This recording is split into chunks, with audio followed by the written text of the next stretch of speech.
Q3 FY2025-2026 earnings conference call. As a reminder, all participant lines will be in the listen-only mode, and there will be an opportunity for you to ask questions after the presentation concludes. Should you need assistance during this conference, please signal an operator by pressing star and then zero on your touchtone phone.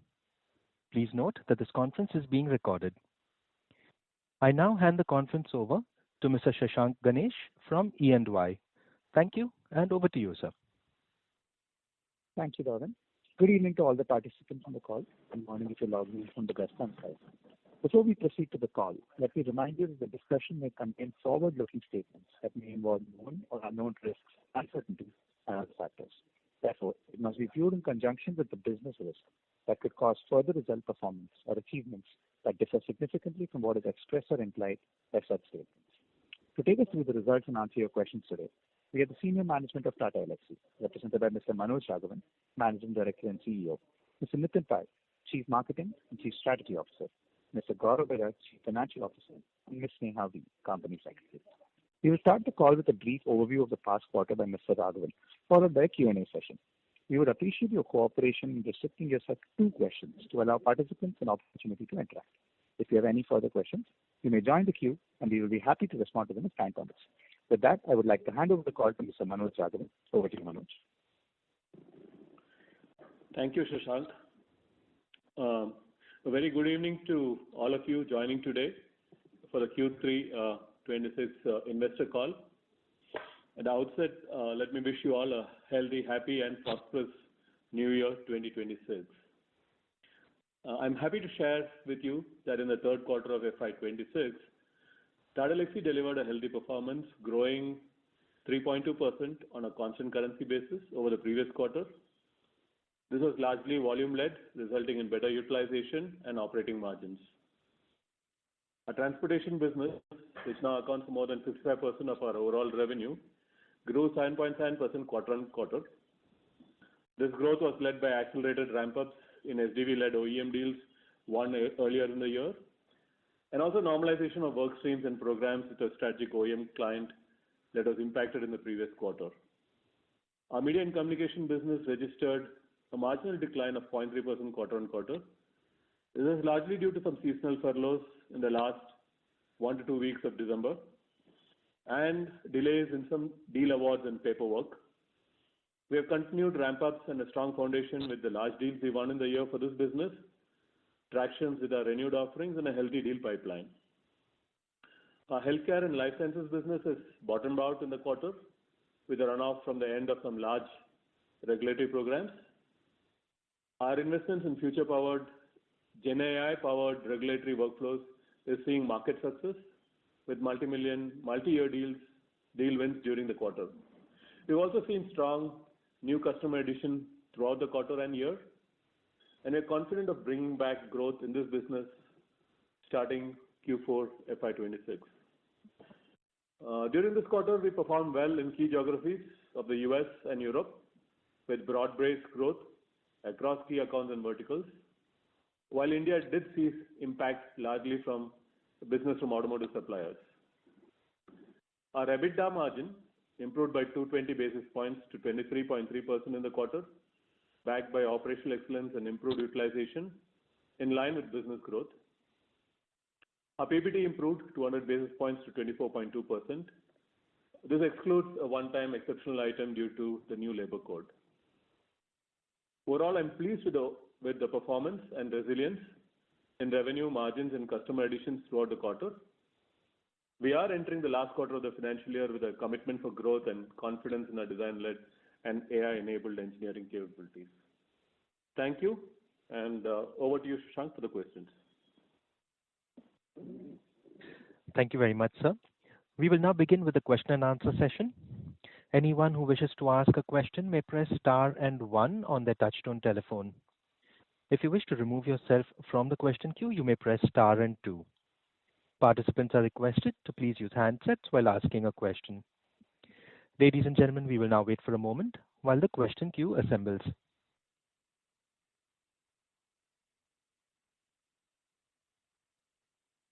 Our first question is from the line of Bhavik Mehta from JP Morgan. Please go ahead. Hi, thank you. A couple of questions. Firstly, on the auto vertical, obviously the growth was very strong this time, mainly because of ramp up of the previously won deals. But how should we think about the momentum sustaining going forward based on the pipeline you see currently and, the conversations you're having with the OEM clients? Yeah. So Bhavik, yeah, thanks.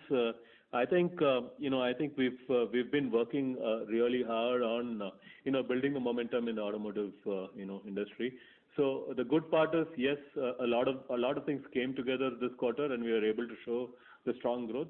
It's not just, of course, automotive customers or automotive OEMs. We have been able to, leverage on the large deals that we have won and really accelerate some of the deployments.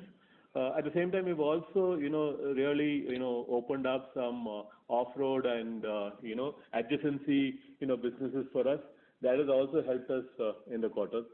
So I think, we definitely, expect, steady growth, moving forward.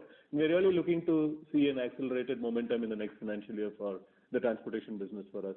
I think we are working hard, and we're pretty confident that, look, we will be able to, have a, sustainable growth for us in the coming financial year. Okay, so got it. That's helpful. Secondly, just on the margins, Gaurav, can you just highlight like what are the utilization levels you're operating at right now, and where this can go with growth momentum sustained in auto as well as if growth comes back in telecoms and healthcare? I'm trying to understand where can the margins go back to in the next few quarters. Sure, Bhavik. Hi. I think on this quarter, we got a 35 basis point kind of benefit from the exchange. I think our operating leverage has been improving, including the utilization that we have been speaking in the last few quarters that, once the revenue start to go, demand comes back, the utilization will start to improve because we have the installed capacity, which we don't need to, augment further. So that is, coming into the play and, helping us in our bottom line. We almost got 200 basis point kind of uplift from the operating leverage, including utilization point. And other expenses also continues to be cautious, cost discipline, behavior that we are driving within the organization, leading to another 85 basis point kind of margin upliftment. Same, I mean, if you add all the positives, it comes to almost 310 basis point. And with that, we also have a wage hike done for our junior to mid staff during the quarter, which has a compensating impact of 110 basis points, which makes almost 200 to 210 basis point of a positive movement in the bottom line. Having said that, I think we continue to drive the operating model in terms of how we used to do it in the past. We believe there is a still scope and runway to improve our utilization further as we see the demand coming back in the in the subsequent quarter. Hopefully, I think I cannot commit in the short to mid term, but we are very positive that we can go back to the margins that we used to operate at maybe in by the exit of the next year. But I think everything seems to be positive. We are confident that we will be able to move back to that trajectory where Tata Elxsi used to operate. Okay, thank you. Thank you. Our next question is from the line of Debashish Mazumdar from Swan Investments. Please go ahead. Hi, good evening to the management team and very good quarter. Congrats on that. I have a question on the transportation vertical.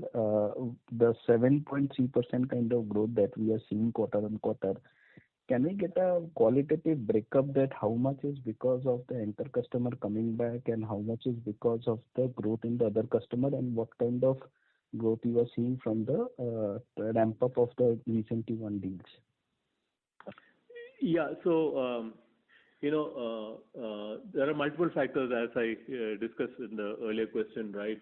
Of course, it is, the ramp ups of the, large deals that we have won. Of course, as we reported in the last quarter, we had one of our customers had an issue, and in this quarter, we had some accelerated, ramp up of the deals that really were put off from the previous quarter, right? That actually has also helped us. and apart from that, we have growth from our adjacency business. So I would say all three of that put together has really helped us to show this good growth for the automotive sector, and I think and that's the confidence that we have that look moving forward and moving to the next financial year, we believe we are on the right trajectory, and we should be able to leverage the capabilities that we have built, the teams that we have built, the sort of investments we have made in our platforms and products. I think all of this gives us the confidence that look, automotive should really help us accelerate our growth rate in the next financial year. Nitin, if I just a follow-up, if I just connect your transportation growth and Europe growth and top 5 customer growth, it seems to be a large part of the delta in this quarter-on-quarter 7.3% growth is driven by the anchor customer. So is my understanding correct, or it is equally distributed between the 3 segments that you have just explained? If you look at the top 5 or the top 10 accounts and so on, what we've also been seeing is that we have seen a lot more automotive customers come into that band, right? Especially because of some of the large deals that we have won and how we have been, accelerating. So yes, I think it's a combination of, multiple of these large wins that are really accelerating our top 5 and top 10 customer base. Okay. And YOY, the transportation vertical is still not back to the previous levels. So is my anchor customer is back to the earlier trajectory, or it is still like 1 or 2 quarters away? Sorry, what was the second part of your question?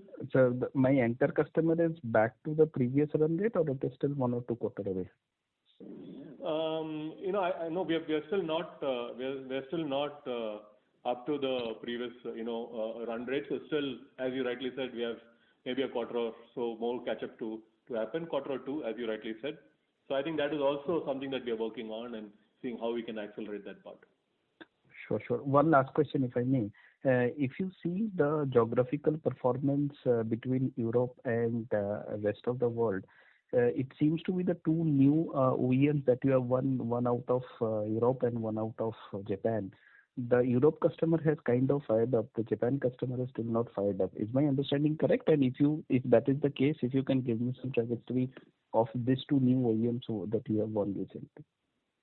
So you're right. I think the European customers, we have been able to ramp up. The Japan customers, actually, we have ramped up the previous quarter. So in that, it's not as if that customer has not ramped up. We've already ramped up, and I think we are at a phase of consolidation, and we will, eventually moving forward, there will be additional activities that we'll get involved in, right? So we can't look at it from a 1 quarter perspective. Sure. Understood. Thank you very much for answering my questions. Thank you. The next question is from the line of Vimal Jamnadas Gohil from Alchemy Capital Management Private Limited. Please go ahead. Yeah, thank you for the opportunity, and team, great comeback, especially in the automotive vertical. We just wanted to get a sense, sir, on you mentioned a lot of factors that have contributed to this revival. What's the sense on macros?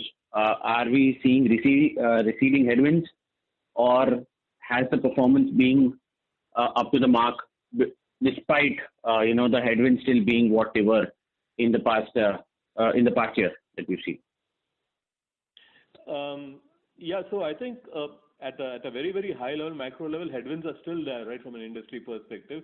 But the good part is, look, our value proposition stands out very strongly, and that gives especially customers in Europe and US and Japan, right, to really look at, hey, Tata Elxsi provides the sort of best value from a best cost country location and proven offshoring capabilities and ability to execute large complex programs and so on.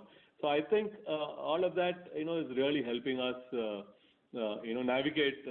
Times are still tough, right, out there in these markets, but I think that gives us the confidence and our customers the confidence that, look, this is the right step to take.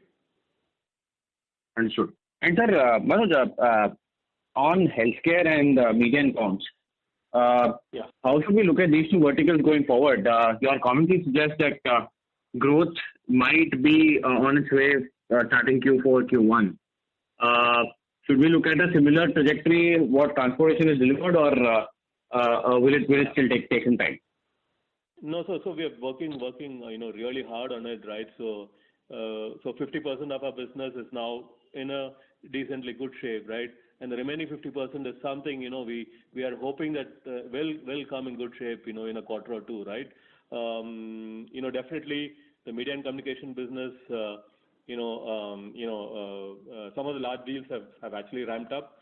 We are in the process of bidding a couple of large deals, and outcomes will come out pretty soon in this quarter, right?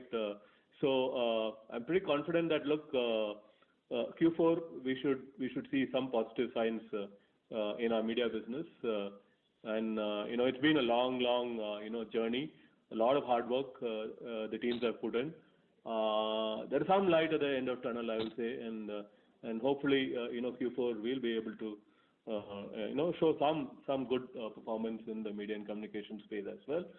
Healthcare, again, healthcare is something that we're really working hard, and I think we have bottomed out in this business in Q3, and hopefully, right, the turnaround will again happen from Q4 onwards. Definitely, from a next financial year perspective, we're definitely focusing on both of this business also to accelerate, right? So that's what we are working on, and I think we have a good clear oversight of clear line of sight of where both of these businesses are heading to, and I think I'm pretty optimistic in the midterm, at least in the midterm, right, that we will be able to turn around both of these businesses. Great to hear that, Manoj. Just one question on hiring. So how do we look at, so in this particular quarter, Gaurav, if you can just quantify or maybe give a qualitative comment on how much of margin improvement or has happened because of the headcount rationalization that we've seen, and given the fact that we are now seeing growth ramping up, do we see hiring coming back into positive trajectory, and will that offset some of the gains that we've seen in terms of margin gains? Yeah, so Vimal, I think I answered that in the previous question asked by Bhavik. I think this quarter we have an operating leverage of about 200 basis points into our bottom line, and we still have a little bit more scope to improve our utilization from here on. And I think the future model itself should not be revenue tagged to the headcount. That should not be the proportionate or the linear way of looking the revenue to the headcount. I think that model is undergoing a change, and we are very cautious, and we are looking in terms of the productivity of whole, including the AI kind of a productivity into our business models. So I think that we'll continue to work on those models, and giving when the headcount will increase, I think we will take approach where we need the people, the specific skill set are required, niche expertise are required. We will very calibrated hiring we will do from here onwards, and depending upon the demand we will see how many people have to be brought in. But I think going forward our methodology would be to calibrate the demand, the supply, and then what would be the most optimal model to continue to deliver on a almost towards 80% utilization. Yeah, so just to add there, I think we still have leverage from improving our utilization. So I think it's a quarter or two away before we really, I mean, of course we'll start thinking of hiring and so on, and we would do it in low numbers, right, especially to meet certain specific customer requirements and so on. But large hiring, I think, is still either a quarter or a couple of quarters away, and we will want to leverage on improving our utilization in the short term, right? So that's where our focus is. Perfect. Gentlemen, congratulations once again, and best wishes for the quarter. Thank you. Thank you. Thank you. Our next question is from the line of Amit Chandra from HDFC Securities. Please go ahead. Yes, sir. Thanks for the opportunity. So my question is on the transportation vertical. Obviously, we have seen very healthy recovery, but in this recovery, all the deals that we have won has been fully ramped up, or we can see some more ramp up in the coming quarters. And also in terms of the the top OEMs in the Europe and the US region, how you are seeing the spending patterns, in terms of in terms of recovery, in terms of their discretionary spends, and in terms of decision making. If you can provide some color on that, how this has changed maybe a quarter back. Yeah, I think some of the large deals that we've been talking of, I think we have had significant ramp-ups, happening towards maybe the later part of last quarter and, and of course in Q3. So those ramp-ups are sort of, we've, what do you say, I won't say peaking, but, we have reached a steady state and so on. Of course, there is still, opportunity to grow further, again, depending on some new opportunities that we're talking to our customers and so on. But I think we've managed to, really, match the customer expectation in terms of ramp-ups to meet their specific needs and so on, right? So, having said that, as I said, there are a few, adjacency businesses, off-road businesses, and so on that we have entered recently, and that is an opportunity once again to scale and so on in the coming quarters, right? So yes, it's a work in progress in some sense, but I think a good part of the ramp-ups have been baked in, in this quarter, last quarter, sorry. Okay. And in terms of the OEM commentaries and the spends in the specific areas, and in terms of the like decision making and how you're seeing in this quarter versus what it has been 6 months back.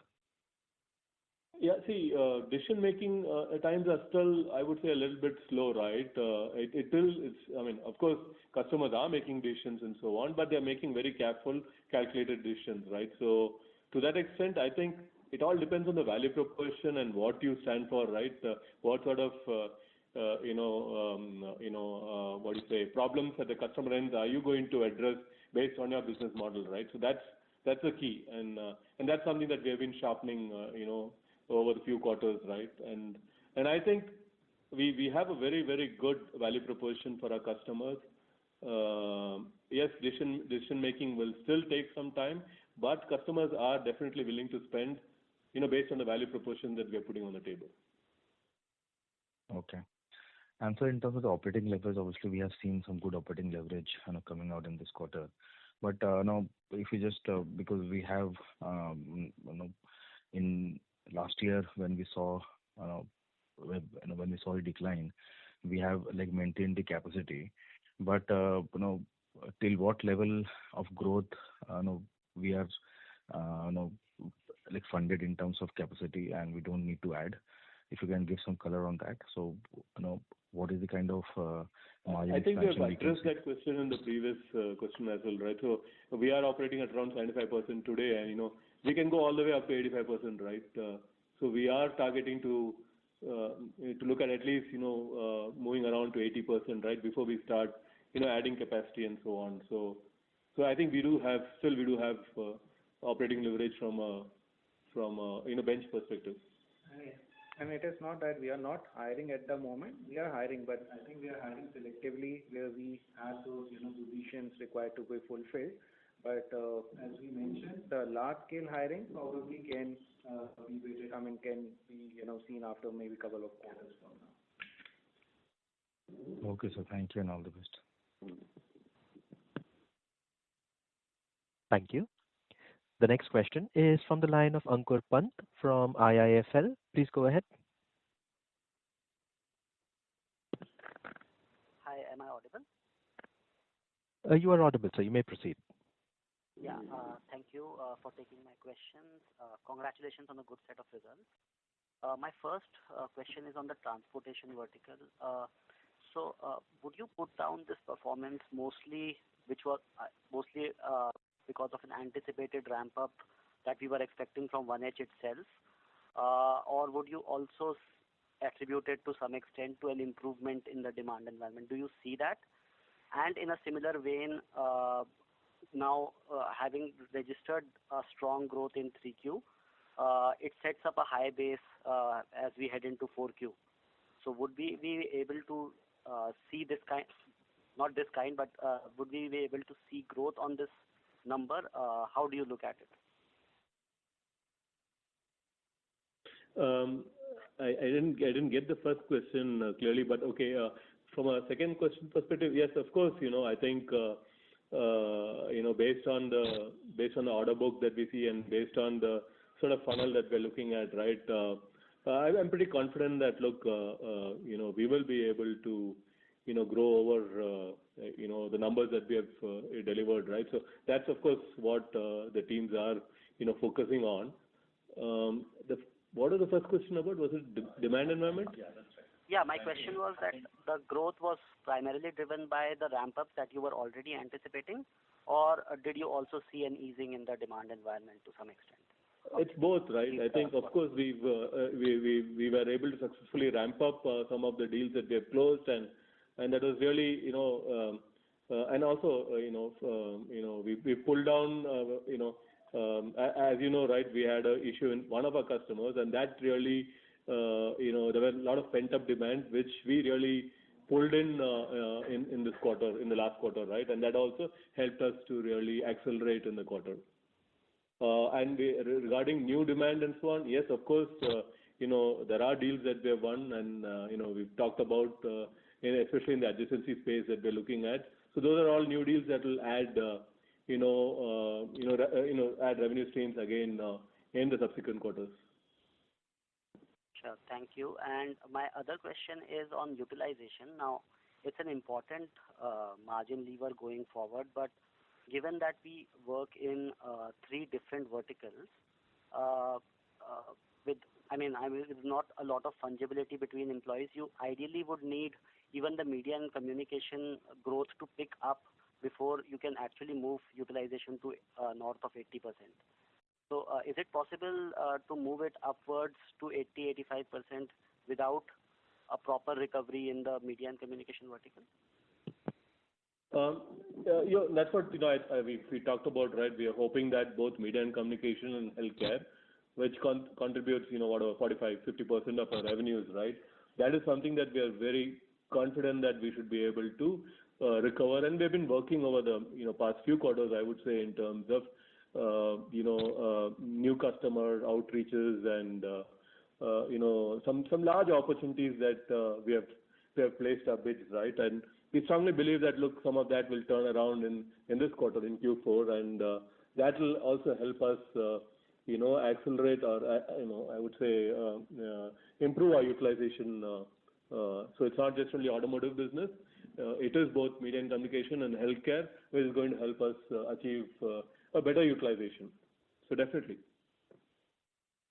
And my final question is, in 1Q you had guided for, not guided for, but you had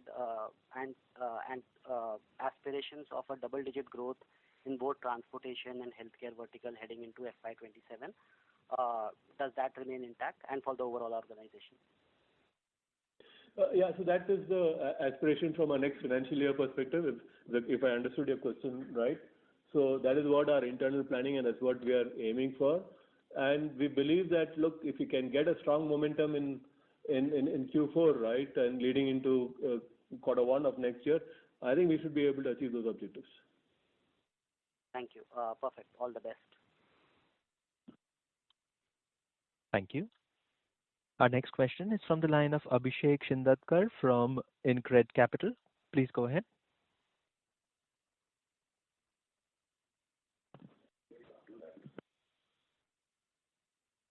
Abhishek Shindadkar, your line has been unmuted. You may Yeah, hi. Can you hear me?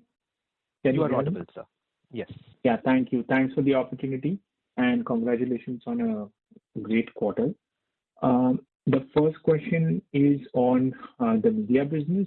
If I heard you correctly, did you mention that part of 50% of the business has recovered and you're hoping for the recovery in the balance? Is that comment related to one of the larger accounts? And if yes, any status in terms of bottoming out of challenges in that account? That's first. And the second, to Gaurav sir, you mentioned the wage hike impact for juniors in this quarter. Can you also quantify the impact that could come in the fourth quarter for the wage hikes for the remaining people? Thank you for taking my question. Yeah, so if I understood your question correctly, you're talking of the media and communication business, and you're talking of the, what challenges in the top account, right? I don't think we have any challenges there in that account. In fact, that has been growing, pretty well. The confidence is from, a number of other, customer outreaches or a number of other bids that we are placing, right? So we strongly believe that, look, a few of them will come to a closure in this quarter, and that will sort of start the sort of recovery for our, media and communication business. Healthcare business as well, we have a similar sort of a situation, and, we definitely want to get both of these businesses also on a growth path as we enter the next financial year. So that's what we're focusing on. Regarding, Yeah, Shrikant, your second question, we already did for a junior to mid staff, which covers almost 2/3 of the organization.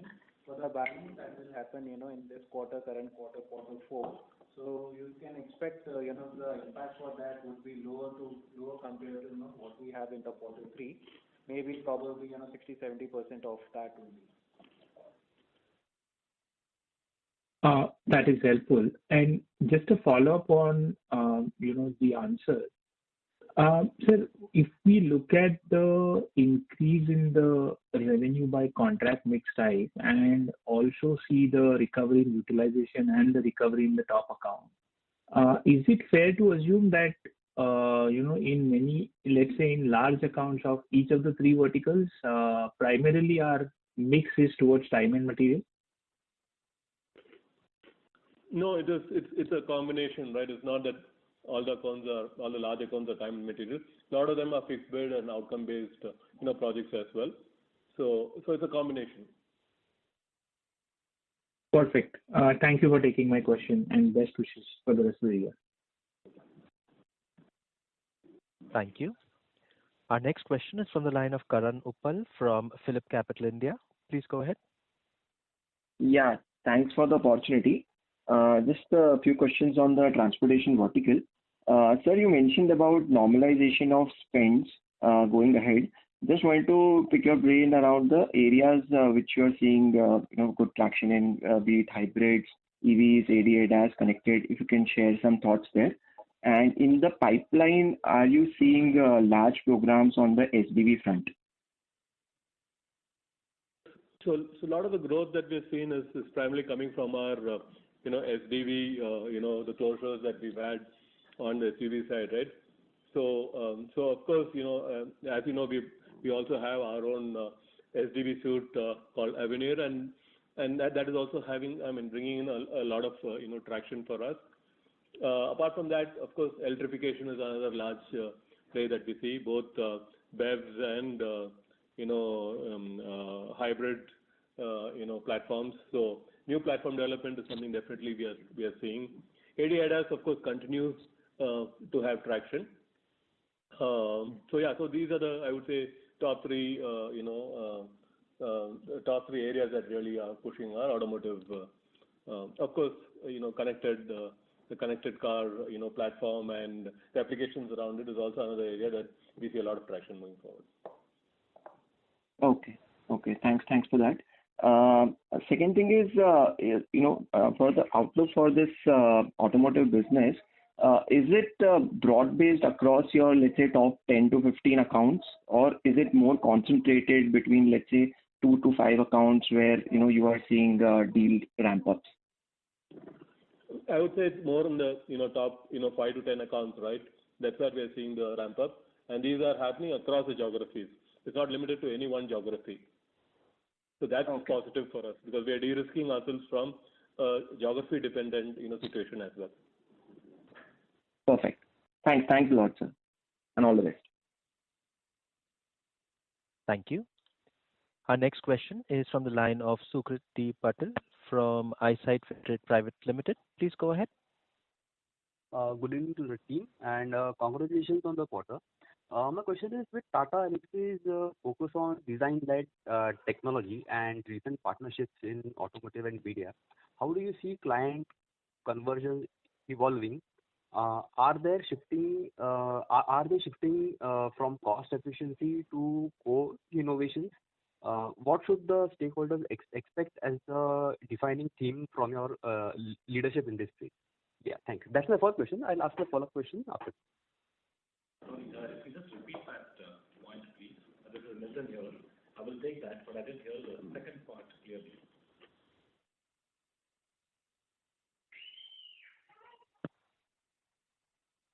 Sukrit, we request you to please repeat your question. Yeah, okay.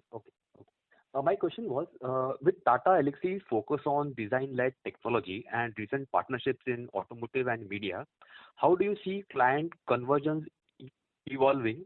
Are they shifting from cost efficiency to co-innovation module?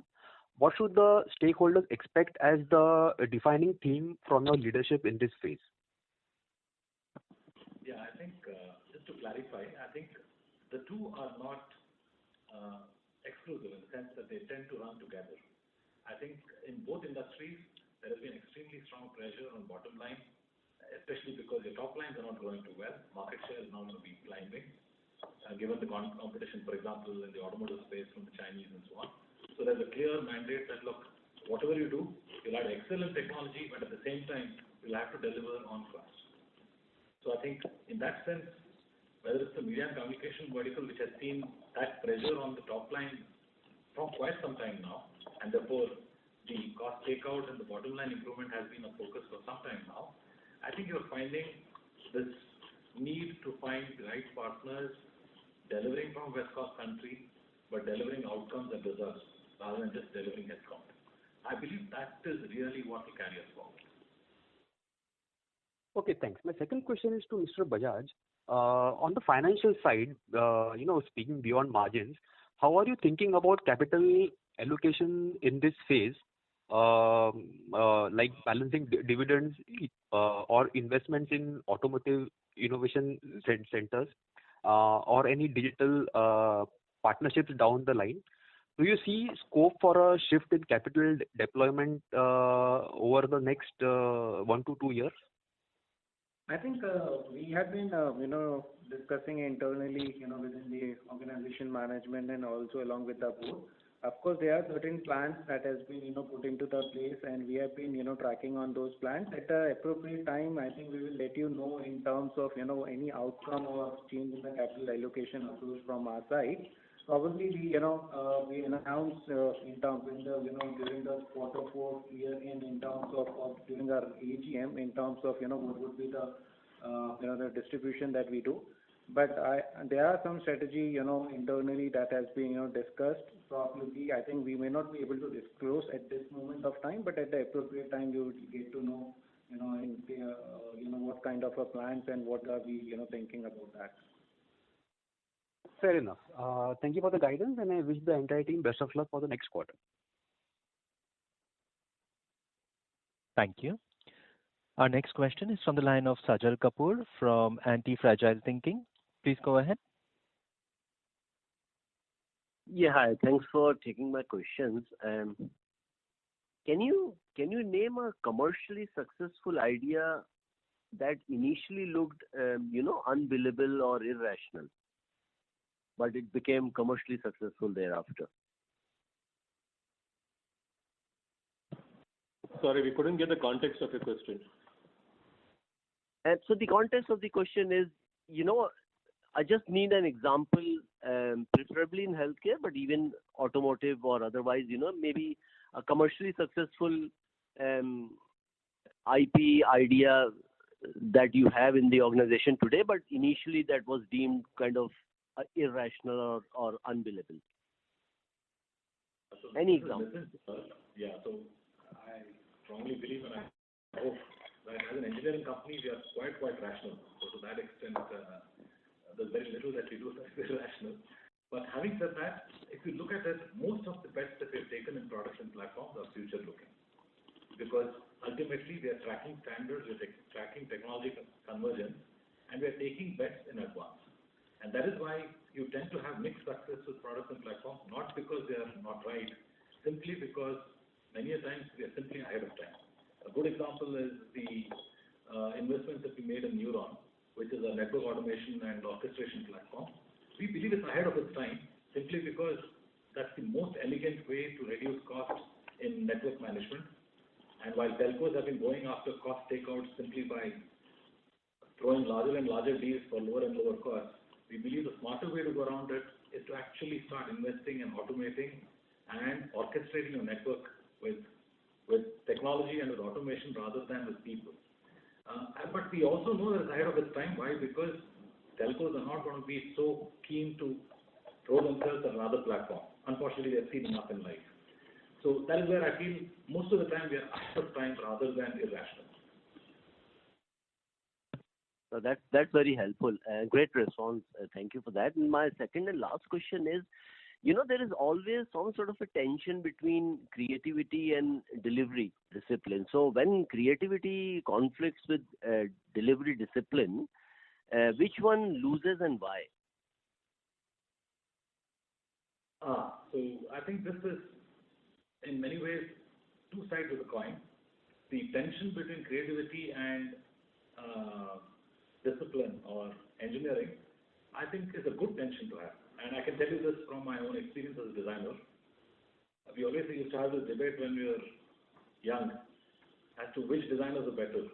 Were the ones that came from IDC, IIT Bombay better because they had an engineering degree first? Or was it the folks who came from NID because they were pure creativity? They were not schooled in engineering. Opinion is divided, but I still believe that when you're schooled in engineering, the concepts that you come out with are a lot more manufacturable, feasible, productizable. Pure creativity at times is great for the heart, but doesn't work for the mind. Yeah, you mean so engineering, the practicalities and the scale up and the actual commercial viability is far more important than just having plain on paper kind of a creativity. If I understood it correctly. Absolutely, anytime. So that's the whole basis of industrial design. That's the whole basis of the manufacturing world. That it has to be realizable. Yeah. Otherwise, it just becomes luxury art. Absolutely, it does. Thank you so much for all the responses. Wish you all the very best. Thank you. Thank you. Our next question is from the line of Rishi Modi from RDM Advisory LLP. Please go ahead. Yeah. Hi, guys. I'm new to the company, so excuse my naivety, if any.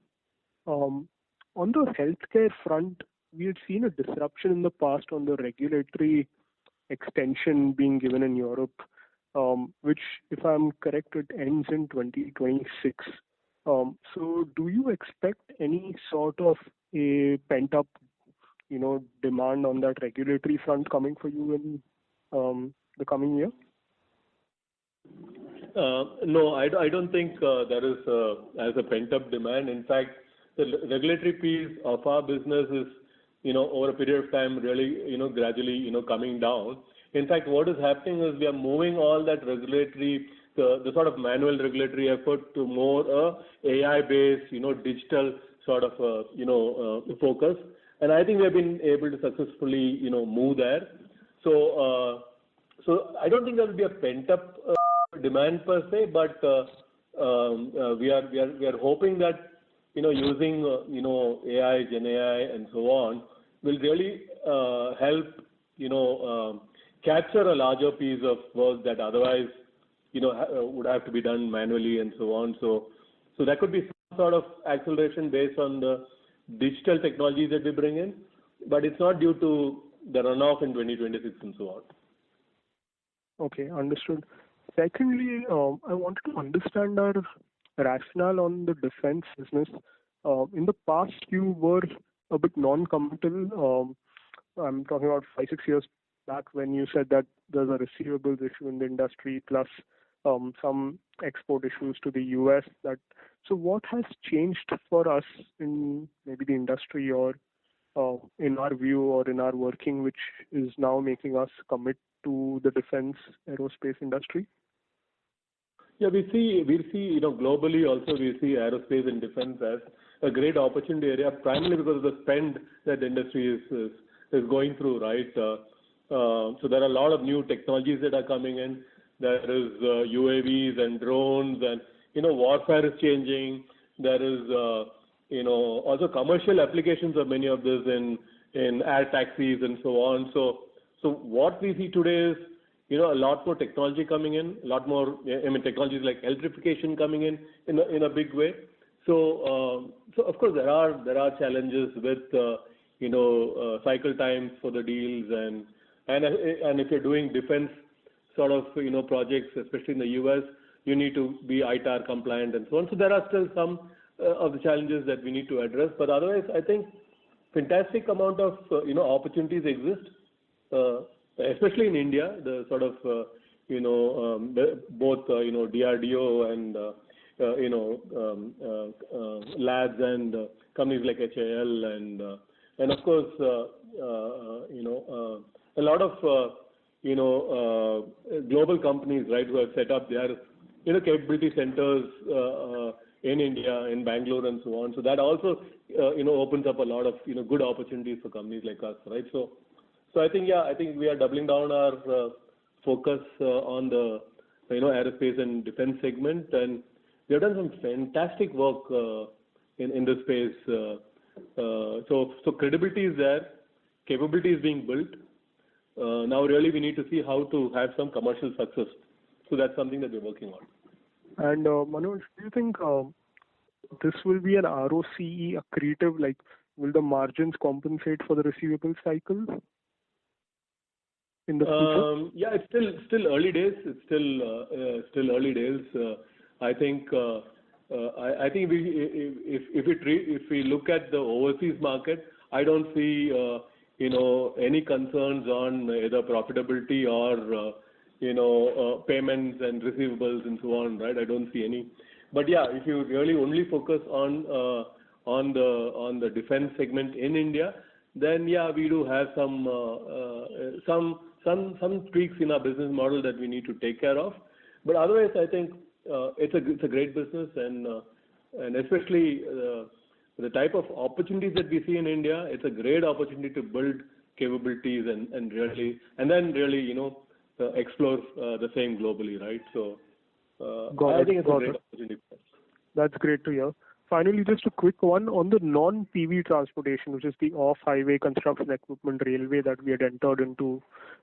We'd guided for 20% of our transportation revenue coming from this segment in, I think, we had guided for 3 years back then, but I think we've overshot. But just wanted to understand, where are we in that journey? Are we still tracking that 20%, and when can it be achieved? Yeah, we are still tracking that 20%, right? So I think today we are about 7.5 or 8% is where we are today.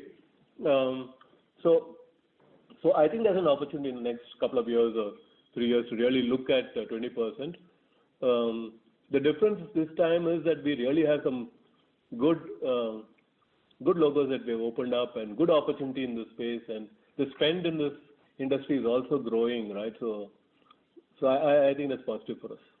So we are at that point where we have a right to win that business. Like, we've gone through that in phase where we've established ourselves, and do you think like this adds up to our revenue in the next couple of years and we get to that 20, like an extra 5-10%? That's what we hope for. Of course, it's a smaller market as compared to the automotive market. So to that extent, we need to be a little careful, but I think the opportunity exists. All right. Great. That's good to hear. I'll come back in the queue for a more conceptual question, but if there are others, you all can go ahead. Thank you. Our next question is from the line of Sulabh Govila from Morgan Stanley. Please go ahead. Yeah, hi. Am I audible? You are audible, sir. You may proceed. Yeah, thanks for taking my question, and congrats on a good set of results. I had a couple of questions. So first is with respect to growth in the near term. I just wanted to understand. I just want to check my understanding if that is correct. So what we spoke about from a 4Q perspective or a near-term perspective is that we are expecting a recovery in both media and healthcare verticals versus what we did in the third quarter. And even in the transportation vertical, while the SDV deals are largely in the steady state, the top account still has to return to the peak run rate, and there are other deals in adjacencies which are ramping up. So shouldn't 4Q is similar to better than 3Q from a growth perspective? I mean, I'm just trying to understand, is there anything we should keep in mind which can change that trajectory as we enter into 4Q?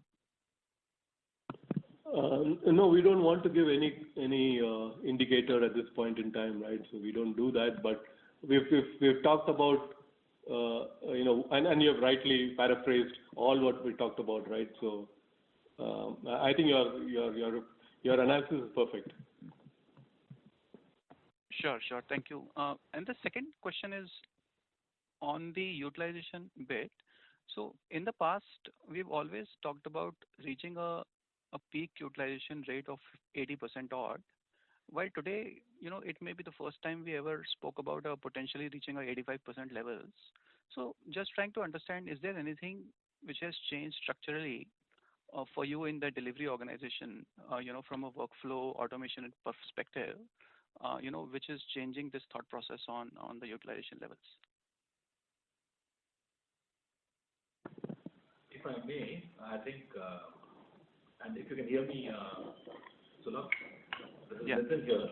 I think historically we have hit 85-86% at the peak of our growth. It's just that at that time we did not have all the benefits that come from what you have now as tools and technologies. So technically at that time we felt a little constrained that look, 85-86% kind of stretches a little too much and we don't have enough room to maneuver. I think given the context that we are in today and the kind of work that we're doing and the kind of investments we're making with AI and GenAI, that stretch is not as tight as it was before. So 85 feels comfortable. Okay, sir. Understood.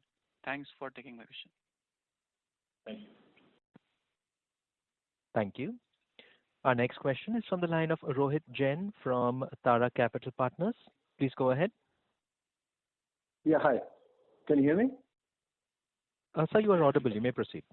Yeah. So my question is on the anchor client. Now, I understand last quarter there was an issue last quarter, and then last quarter it sort of came back. But given the issues ongoing there and the kind of debt situation that's developing, for the next year on a whole, do you expect the anchor client to grow from this year's level, or do you expect it to be stable? How should we think about the trajectory on the anchor client side? Yeah, I think there are too many changes that are happening in the marketplace also, right? But if you ask me, our focus is to definitely ensure that all customers, including our anchor customers, at least the top 15, top 20 customers, right? We are on a steady growth path, right? So that's definitely the focus. We don't have any indication at this point in time saying that look, we will have some difficulties or we'll have some surprises. So we are hoping that we will be able to grow, our top 5, top 10, top 20 customers. So we'll be optimistic there. And just last question on that anchor client again. Are you sort of gaining share of the work being done there, or is the share stable and the growth depends on the increase in tech spends by the anchor client?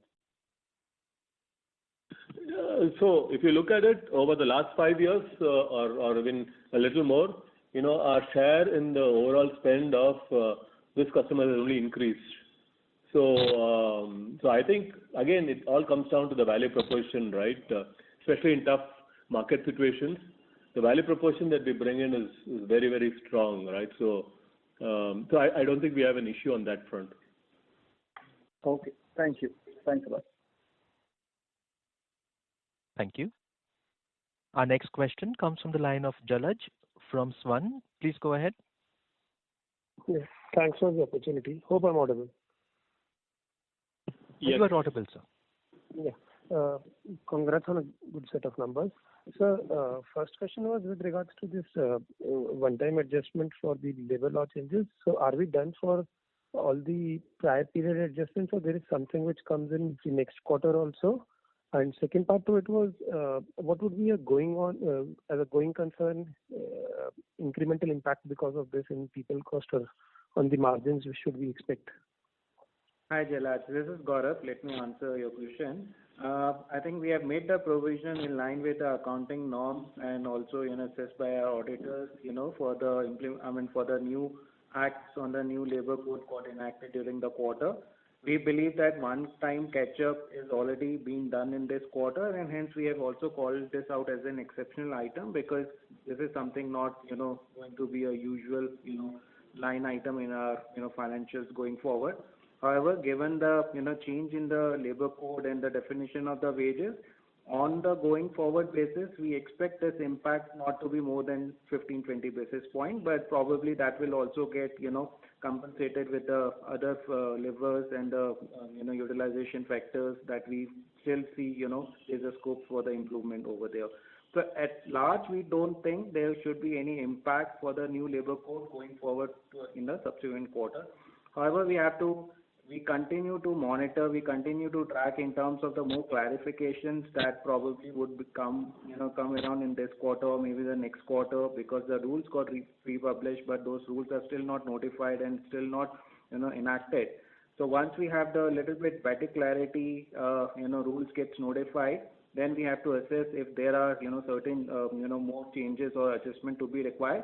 But we believe that the significant or the larger part of it is already baked into the numbers, and as such we don't see anything potential or significant coming in the coming quarter.